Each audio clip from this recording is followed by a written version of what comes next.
Hello SL2.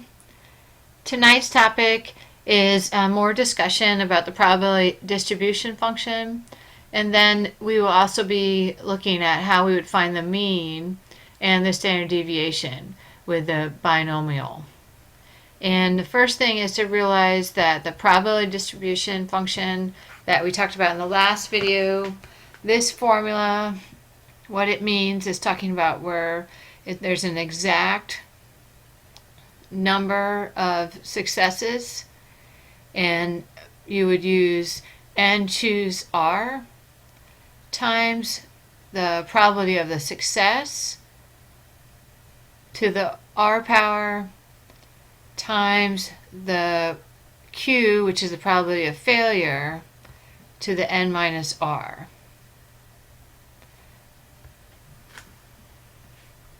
Let's go ahead and try a problem that's using this, since we didn't have time in class.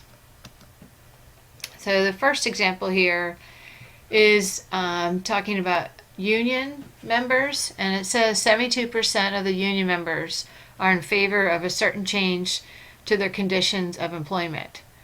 A random sample of 5 members is taken, and you want to find the probability that 3 members are in favor of the change in condition.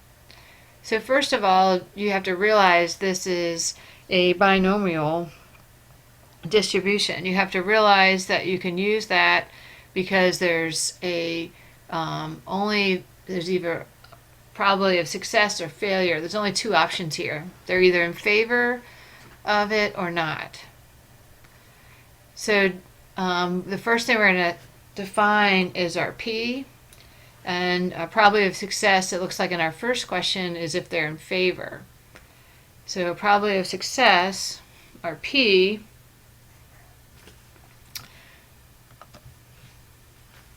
would be 72%. And you can write that all out.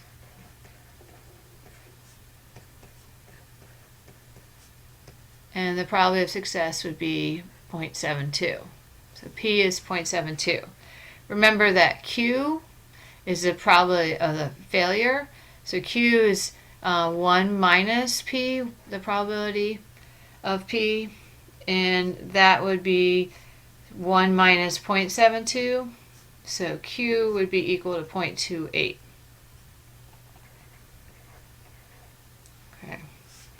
So when we're using this formula, notice that it's the exact values here. 3 members are in favor of the change in conditions, and the exact is R. So when we fill this in, first remember n choose R. N is our number of sample. In this case, they sampled 5 people. R is what they what they're finding. They want to know if 3 members are in favor. So it's 5, choose 3. P, remember, is 0.72. And our R is 3. So the probability that is 0.72 to the 3rd power. And then Q, again, is the failure. And that would be, the probability with that would be 0.28. And n minus r would be 5 minus 3, so that would be 2. Remember, these 2 should add up to the total number of trials, and your P and Q should add up to 1. Okay, so if we're going to put this in the calculator, remember we're going to do 5 NCR 3, and then you're going to multiply that by 0.72 to the 3rd power times 0.28 squared. So go ahead and try that. Okay, so remember you hit the 5 before you put in NCR, and that's found by doing math and moving over to the PRB, the probability. And then you're going to go down to number 3. So N choose R, and then you'll hit 3. The event is 3, and we get 10. Now we're going to multiply times 0.72 to the third power.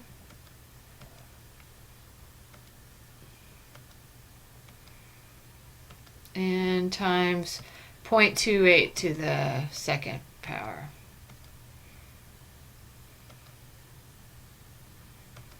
And we get 0.2926, and I'm going to use 3 significant digits and write in 0.293.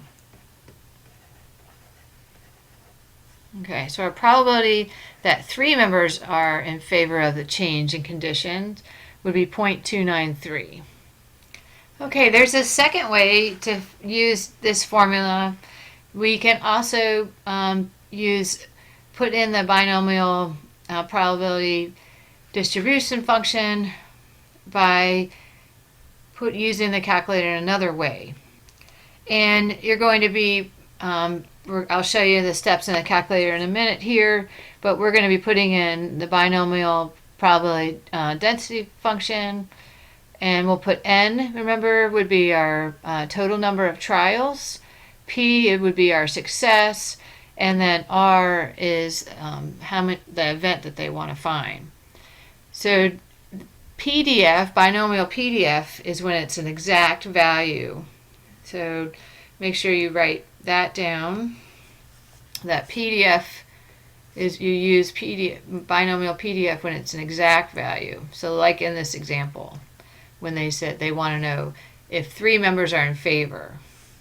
And then n, again, is the total number of trials, p is the success, the probability, and then r would be the event you're choosing. Now you're going to be putting the keystrokes of calc in your calculator of second vars, and then we're going to be going to the binomial PDF. So let me pull up the calculator, and remember the second and then vars will take you to the distribution. And you could actually go down all the way to binomial, but I think it's faster to go up, and then you can see the binomial PDF. So you're going to go to binomial PDF and hit enter. And now we're going to do the same thing of this problem. So we're going to be, remember our binomial PDF. We had 5 people there asking. The probability that they were going to be in favor was 0.72, and then they want to know if 3, exactly 3, are in favor. So we're going to put in 5 for the number, then 0.72, and then 3. And lo and behold, we get the same answer of 0.293. So this is the second way to do this. You can use the formula, or you can use the binomial probability density function buttons in the calculator. Okay. So a second question to this union question here is asking at least 3 members are in favor of the change conditions. So if we're thinking about at least, so that would mean at least 3, so that would be 3 or more. So there's a couple ways you can think about it. That would be 3, or it could be 4 people, the probability of x equals 3, or it could be the probability of x equals 4, or it could be the probability of x equals 5. And we could walk through using the binomial PDF in the calculator and find each one of these separately to find this out. But there's another item we can use as well on it's called the binomial CDF, and that's when you have it'll be determining more than one value for you. So first, though, we need to realize how this is written. It's a little bit different. So a binomial CDF,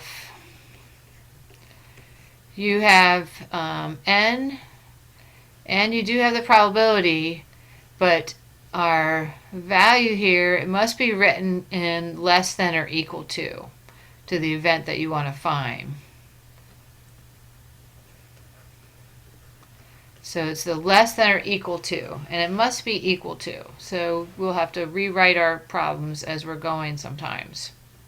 So this one is at least 3 members are in favor of the changed condition. So that is really saying the probability of x is greater than or equal to 3. So to rewrite this as a less than or equal to event, then if it wants to be 3, 4, or 5, then I would have to write that as x is less than or equal to 2, and it would have to be 1 minus that probability of x is less than or equal to 2.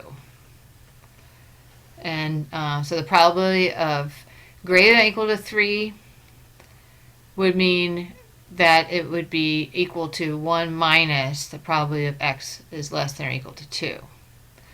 So if we go ahead and put that in the calculator here, the way that is written,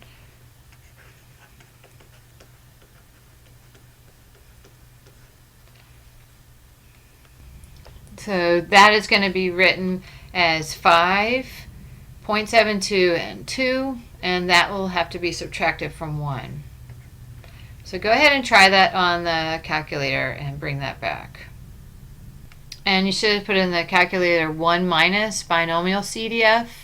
So CDF will be when it's not exact, when you're thinking of more than one event. And you put 5.72 and 2. And again, CDF is same place as in second vars, and then it's right below the PDF. So you should have gotten the probability where the event is 1 minus the probability of x is less than or equal to 2, which would also be the probability of 3 and more, would be 0.862 would be the 3 significant digits. Okay. I want you to go ahead and try this example 2, and then bring it back to check your answer. So read it and try these 4 parts to it. Okay, so here is what you should put in the calculator and your answers, your probabilities that you should have found. All right, a couple more things I want you to understand about for tonight's notes, and that's the mean and standard deviation of the binomial random variable, and that's similar to expected value. Your mean is going to be n times p, and your standard deviation would be the square root of npq. So that's the square root sign there. And let's look at a first example here. And again, this is when a binomial distribution, you have a success or a failure. And this happens all the time with dice, right? A fair die is rolled 12 times, and x is the number of 6s that could result. Find the mean and standard deviation of the x distribution. Okay, so our probability of x, and finding our mean, we're going to have n is going to be rolled 12 times,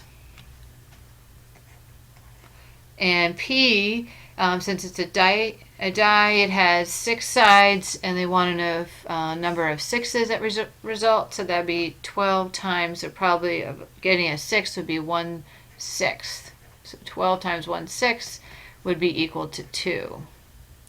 Our standard deviation would be found times n times p times q. So the standard deviation would be the square root of 12 times 1/6 times 5/6, and that's equal to 1.29. So our expected value of getting a 6 when we roll the dice 12 times, our mean would be 2 with a standard deviation of 1.29. Okay, go ahead and try this problem number 2 and then bring it back. Okay, so you should have found the mean to be 4, with a standard deviation of 1.95.